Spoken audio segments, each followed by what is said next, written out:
What is up, YouTube? We are back here yet again with another Doki Fallen Angel episode here. I think we're on episode 8 now, which is still absolutely insane. I don't even think we're close to the end of this game. It seems like you guys have been enjoying the series as much as I have, so that's nice. I've seen a lot more people viewing the videos. Speaking of which, the amount of views that I'm seeing compared to the amount of subscribers I have are not adding up. So if you guys haven't already, please make sure to hit that subscribe button. It helps me out a ton, helps me out, helps me to make more videos, helps me to be able to create more videos for you guys. But yeah, we're just gonna get straight into it, and yeah, this is where we left off. Okay.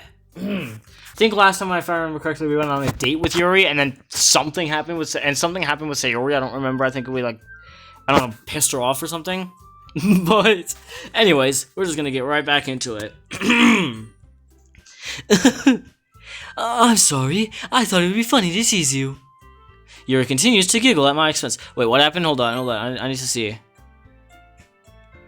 Oh, yeah, okay. It was just talking about, yeah. It's mind-boggling to see just how comfortable she's gotten with me. According to others, she isolates herself from most people. Then again, most people probably don't barge into her house. In the end, seeing Yuri smile lets me know that this is all worth it. Alright, you had your fun. How about we go to a ramen shop? I look quizzically at Yuri. Can't you just buy ramen for like 79 cents at a grocery store? That's the cheap store-bought ramen. Oh my god, I can't read today. Are you saying you've never had authentic ramen noodles before? My Yuri voice is a little bit worried. Speaking of which, if you guys didn't notice, my Yuri voice is a little bit different. I decided to switch it up, kind of go from a little bit deeper to a little bit higher, but can't say I have. Do you think there's one nearby? I'm sure we can find one. I pull out my phone and start searching for nearby noodle shops. I find one just a few blocks down. It's called Spaghetto's Bowl. My phone's about to die. Do you think you can pull it up on yours? Of course. What's the address? It's 1273 Rockefeller Street. Yo, is that a real street? Hold on, I might need to look that up after. Is that a real street? Alright, found it. Then lead the way. We walk the streets of downtown. It's a beautiful day. The hustle and bustle of the street is the same as always. A lot of people are walking around, probably enjoying the weekend, same as us. There's some guy standing in the middle of the sidewalk menacingly. He's wearing a very light pink button-down shirt with matching shorts, black belt, and brown dress shoes. His arms are wrapped over themselves across his abdomen, and he has a devilish blank smile on his face. Yuri and I quickly walk by him in hopes that he doesn't do anything to us. Within a couple more minutes, we make it into the shop. This is some unnecessary detailing, but I love it. I look up at the sign. Spaghetto's Bowl. This is it. I hold the door open for Yuri as we step inside. It's cold in here. As soon as we step inside, a gust of wind blows against my body. This place definitely keeps their AC on. I look back behind the bar where the kitchen is. Chefs all hover above big pots, which I assume are full of noodles. The hostess approaches us. Hello, how many today? 2, please. Right this way. I'm giving her Monica's voice, I don't know why. We follow the hostess to the table and take our seats. Your waiter will be with you shortly. She hands us the menus and walks off to the seat and to the next guests. This is really nice, Yuri. I take it you've never been to a noodle shop before, Fire Demon? Well, yeah. It's pretty neat in here. I look around the place. The dim lighting and music really set the ideal noodle-eating atmosphere. Oh, is there really a specific noodle-eating atmosphere? There's just like your typical room atmosphere, and then there's noodle-eating atmosphere. Okay. I look over the menu. There's a lot of variety considering my previous views on ramen. What are you gonna get? Most likely the tonkatsu? I don't even know how to read that. The tonkatsu. You like pork? What do you mean? I just assumed. Uh-oh. That a lady wouldn't eat pork? I'm not sure if it's the kitchen, but my face is growing hotter and hotter. I didn't mean any offense, You're too easy to tease, Fire Demon. I roll my eyes at her. Okay, you got me. Very funny. It was pretty funny, to be honest.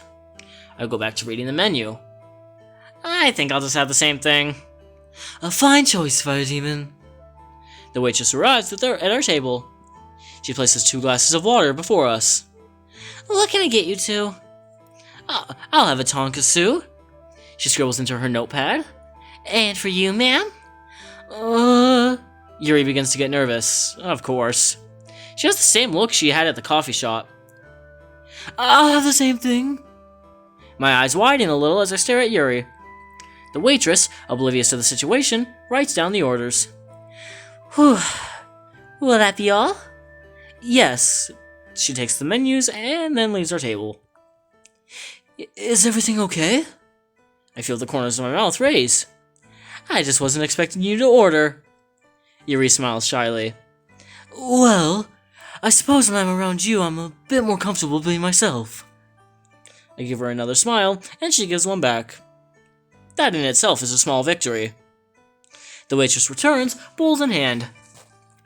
Enjoy your meals. With a quick bow, she walks off. I was genuinely half expecting Yuri to just be like, you too, ma'am. What's this? With my chopsticks, I point at a small bowl of red mixture. It's a spice you can put in your ramen. Oh, nice. I grab the small bowl and begin to scoop into my food. Fire Demon, wait! What? It's very hot. You're supposed to only put in a small amount. Hence, why it comes in such a tiny serving. I'm sure I'll be fine. Famous last words, just dies on the spot. After scooping out half the bowl, I set it back down and stir the noodles with my chopsticks. I grab a chopstick full of noodles and shove it into my mouth. Yuri winces as soon as the noodles enter my mouth. It's not so— Oh my god! Holy fuck! Oh god, oh god! Smoke begins to billow out of my mouth like a chimney. Oh my god. I feel so hot! I'm sweating all along my forehead. The broth feels like molten lava being poured down my esophagus. Who made this, Satan? Beads of sweat trickle down my face. Or are those tears? Either way, my mouth burns! I grab my water and chug it down. The pain fades away. Wow! Are you okay? Yeah. On the bright side, my sinuses have never been this clear in years. We share a laugh and continue our meals. Fire Demon? Yeah? Thank you for everything. It was just lunch. No, I'm not referring to the noodle shop. I'm referring to everything. Everything you've done.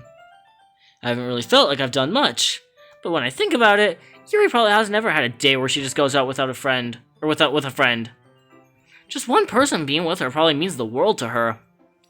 It's fine, Yuri. Like I said, friends stay beside each other.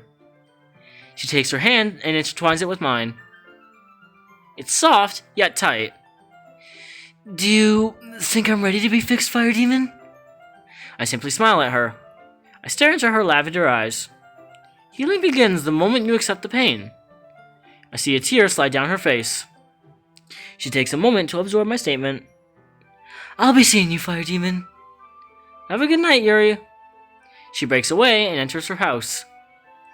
For a moment, I stand there by myself as the cool winter breeze encapsulates me. Why can't I say that word? God damn. My own words race repeatedly through my mind. We'll get through this. Together. I awakened in my own bed today. Yuri and I didn't read together last night, so she's still at her house. In fact, we haven't talked much this past week after I told her I'm taking her to a doctor. Yuri sees herself as some sort of freak, and I'm sure taking her to a psychiatrist probably doesn't help that image. Nevertheless, this is important. I text Yuri to remind her that after school we're meeting the psychiatrist. I look outside my window. It's a bit foggy, but that's not going to stop me. I continue my boring morning routine of showering, brushing my teeth, and getting dressed. What to eat? I repeatedly open and close cabinets, lowering my standards with each one. Cereal it is. I grab a bowl and pour myself some cereal. I then open the fridge. No, no, no, no, no, no! I'm out of milk! This has got to be the worst day of my life. Oh yeah, definitely the worst day. People definitely aren't going through... I'm just messing, it's chill. Maybe I can find a substitute? I look through the shelves of my fridge. Oh my god, no, no.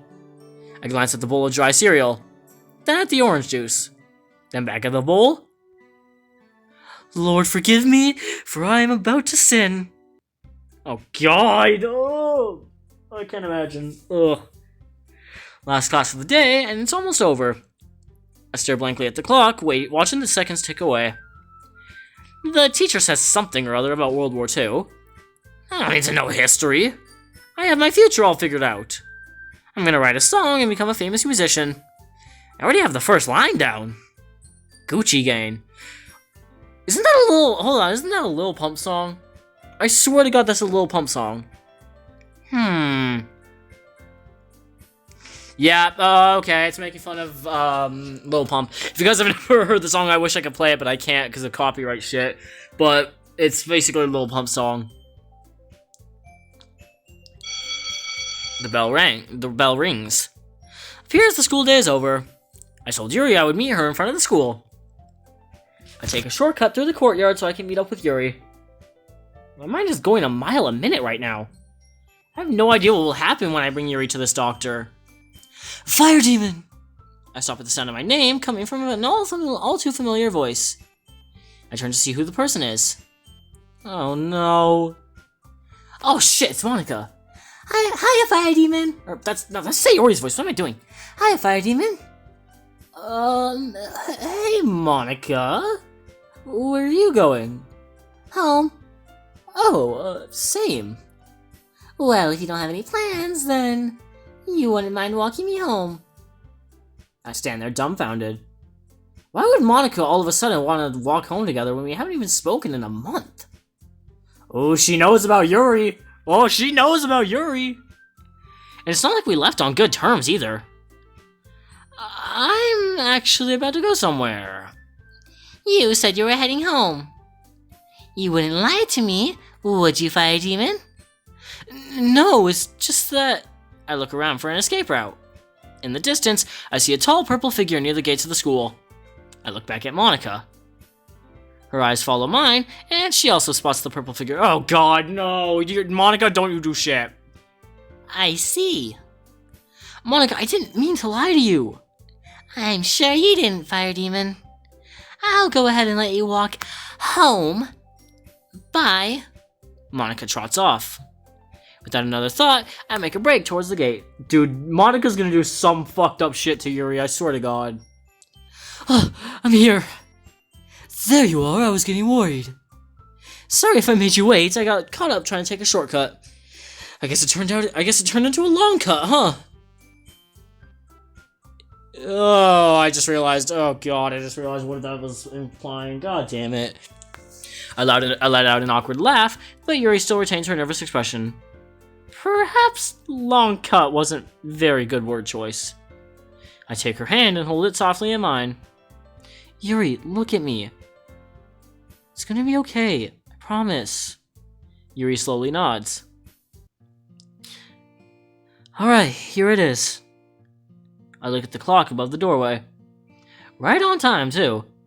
The doctor should be out here any second. As soon as I finish my sentence, a man walks out of the office door.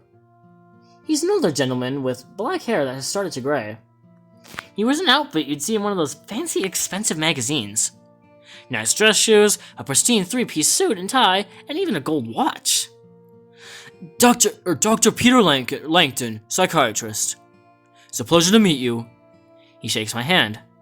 You must be Fire Demon, correct? Yes, sir, and this is Yuri. He holds his hand out to Yuri. Well, this is awkward. After a few seconds, Dr. Langton lowers his hands. Oh, that's fine. It's okay to be nervous around a doctor, I know. But I want you to know that there's nothing to fear. This is a safe place. He raises his arm as if to display his office. So, how about we step through the door and begin the session?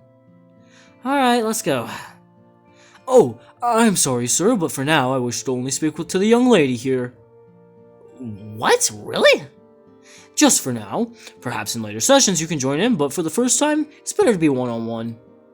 I decide not to argue. Okay, I'll wait here. Thank you for understanding. He turns to Yuri, who hasn't spoken a word since we've arrived. Shall we step inside? Doc, do you mind if I talk to her in private for a second? Not at all. Take your time. I'll be in the office whenever you're ready. He steps back into his office and closes the door. What are you thinking right now? I can't do this. Don't say that. I put my hands on her shoulders. Listen to me. You're a strong girl. You can get through this. And I'll be right here waiting the entire time. Dr. Langton only wants to help you. But I need you to cooperate. If not for him, or for you, then for me. Yuri stares blankly at me. Okay. I'll do my best. It's all that I ask. I give her a hug, and she steps into the office. I guess I'll just sit here then. I take a seat and look around. The waiting room is full of motivational posters, pictures, and other stupid stuff. I look at the wall next to me. This certificate goes out to Dr. Peter Langton, blah blah blah, Stanford University, blah blah blah.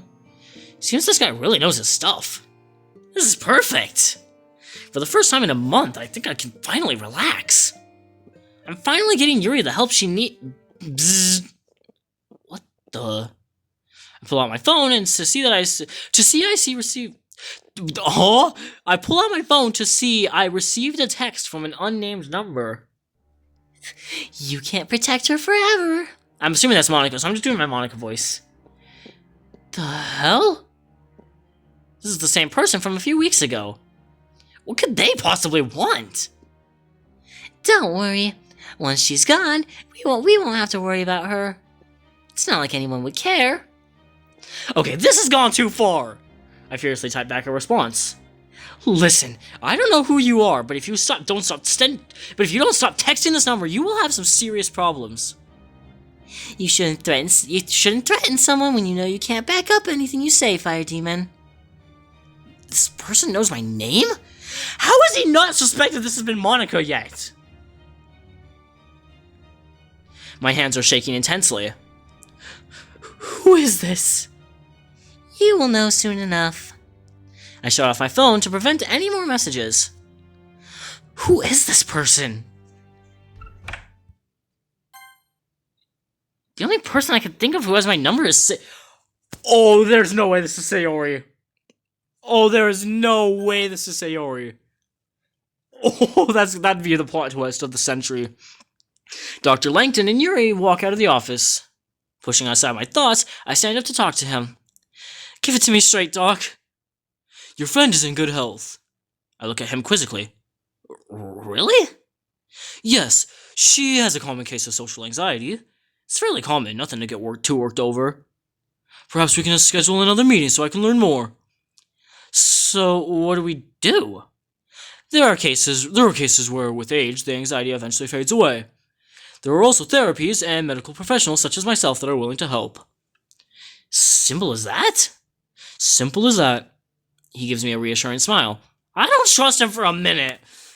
Thanks, Doc. And what about her... Know what? I look over at Yuri, who is standing awkwardly at the door. She didn't tell him about her cutting. Doc, what exactly did you talk about? I'm sorry, but that's private information that I am not allowed to disclose. Patient confidentiality. There's an annoyed pitch to my voice when I recite that term to him.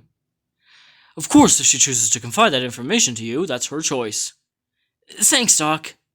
My pleasure. I give him one last handshake and escort Yuri out of the building. The rest of the walk home is quiet. Neither of us choose to talk to each other. I can't believe I did all this effort to help Yuri and she does this. She can't even tell someone what's wrong with her. I need to calm down. It's not her fault. I should have been aware this would have happened. Shouldn't have forced her to see a psychiatrist. We walk into the house, and Yuri takes a seat on the couch. stand awkwardly before taking a seat next to her. I have to apologize. Yuri, I'm sorry. She buries her face in her hands and begins to cry.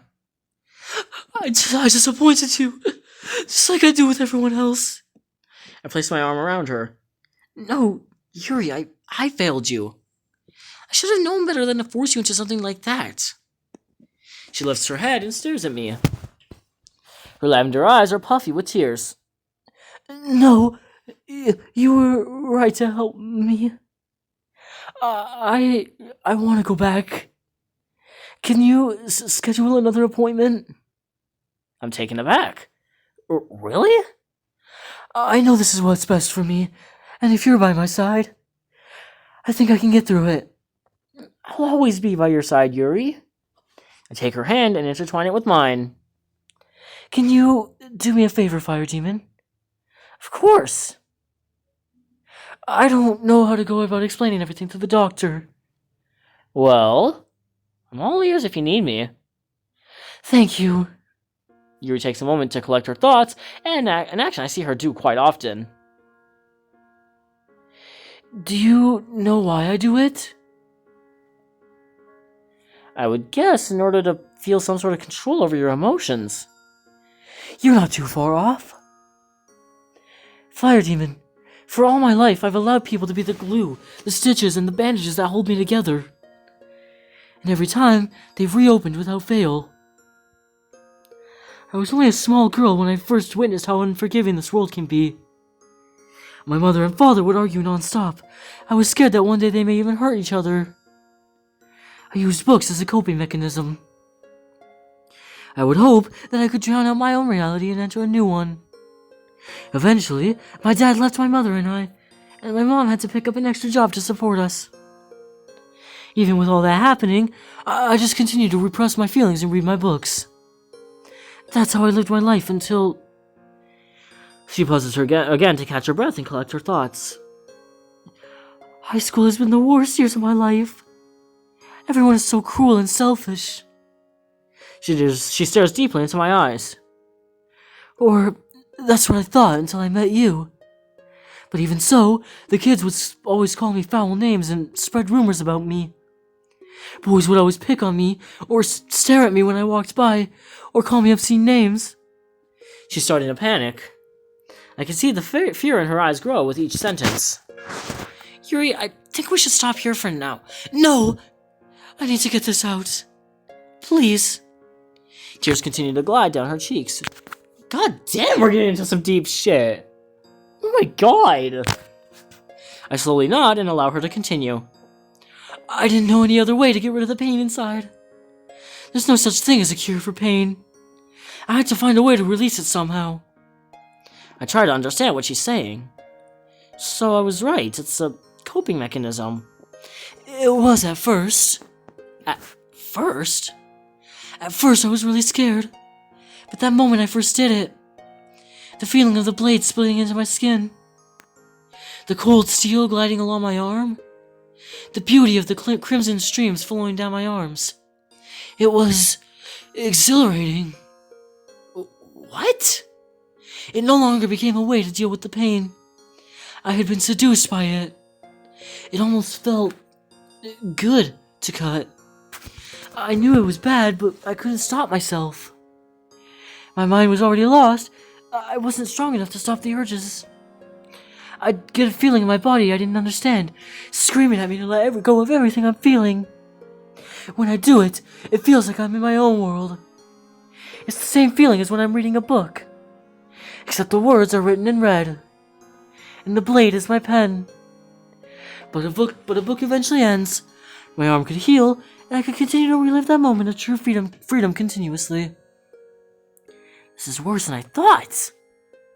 I always thought it was just some way for her to cope with life, but now I see it's more of some type of drug. She's formed an addiction to it. Yuri, this is a lot to take in, but I just want to say, I don't blame you. What? None of what happened is your fault. I wrap her hand in mine. We can't control what happens in our lives, but And sometimes we can't control how we feel. Sometimes it feels as if there's a force stronger than us, pulling us and tempting us to do horrid things. Like puppets attached to strings. I'll never understand what's going on inside your head. And I'm okay with that. Because I still stand by my promise to never leave you. Together we can solve your problem. Another thought crosses my mind. Yuri, where do you get your knives? If you're referring to what I used to cut, I have a knife collection. A knife collection?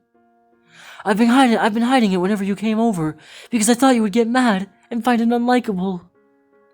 In any other case, I would think a knife collection is cool. But for Yuri's sake, it's not good to have. Yuri, I'm sorry, but you have to get rid of your knives. But... She thinks it over for a while. You're right. I know it only adds to the temptation, but it's so hard. I know it is, but trust me. If you really want to get better, the best thing you can do is to throw away any temptation. Promise me you'll throw out your knife collection. Tears continue to pour. She's cried so much I'd have thought her tear ducts would have drained by now. She slams her head into my chest and continues to cry. I wrap my arms around her. Dude, I'm loving this mod so much. Oh my god. It's alright, Yuri. I promise to never let anyone hurt you again. Fire Demon, you've heard my story. You see now that I'm just a monster. I'm weak, and I can't control my emotions. I take all my pent-up feelings and release them onto my own skin. How can anyone think that's okay? No one can. She looks up at me, her soft eyes locked onto mine. Because it's not okay. But it's also not okay for me to sit idly by and let you continue to hurt yourself. That's why I'm not going to stop until you feel better. But why? Because, Yuri. Everything around me becomes blurry. The only thing I see is her. Because I love you, Yuri. I said it. I said the word I would have never believed that would leave my mouth. Love. What an alien word to me. But it's the only word I can think of in this moment. I feel as if everything that's happened this past month has been let out. I love you more than anything else in the world. And when you love someone, you don't give up. Fire Demon, I love you too. Yuri wraps her arms around me and leans closer. Thank you. You can thank me once that collection is thrown away. I give her a quick smile. But she closes her eyes and continues to lean in. Oh my god, yes! We got to that stage! Oh my god, I'm screenshotting this. This is the thumbnail. That's the thumbnail. I feel her lips press against mine. All my senses are immediately overwhelmed. The taste of vanilla on her lips. The faint scent of lavender in her hair. The sound of true ecstasy as my heart beats out of my chest. Her arms around me and mine around her. Everything else in the world has been drowned out. Every single thought that has stormed my mind has been calmed. It's just Yuri and me in this single moment in time. There's an odd feeling in my stomach. Perhaps it's butterflies? I can't describe it other than that. It's somewhat comfortable. I can't describe it other than that it's somewhat comforting. Like all my worries have been washed away. Yuri pulls away. What felt like an eternity was only a few seconds. But the feeling continues to stay. We sit in silence for a moment. I guess it's my turn to thank you. You can thank me after you schedule my next appointment with Dr. Langton. She throws me a soft smile, and for a moment, I feel like everything will be alright. Damn! Oh my god, I loved that episode! Alright guys, well, I'm gonna leave that episode of Doki Doki Fallen Angel here. I am absolutely loving this series. I hope you guys are too. As a reminder from the beginning of the video, if you guys like this video and you support the channel, please subscribe. It helps me out a ton, helps me be able to create more videos, it helps me to want to create more videos, and yeah, with that, I'm going to leave that video here. Peace out.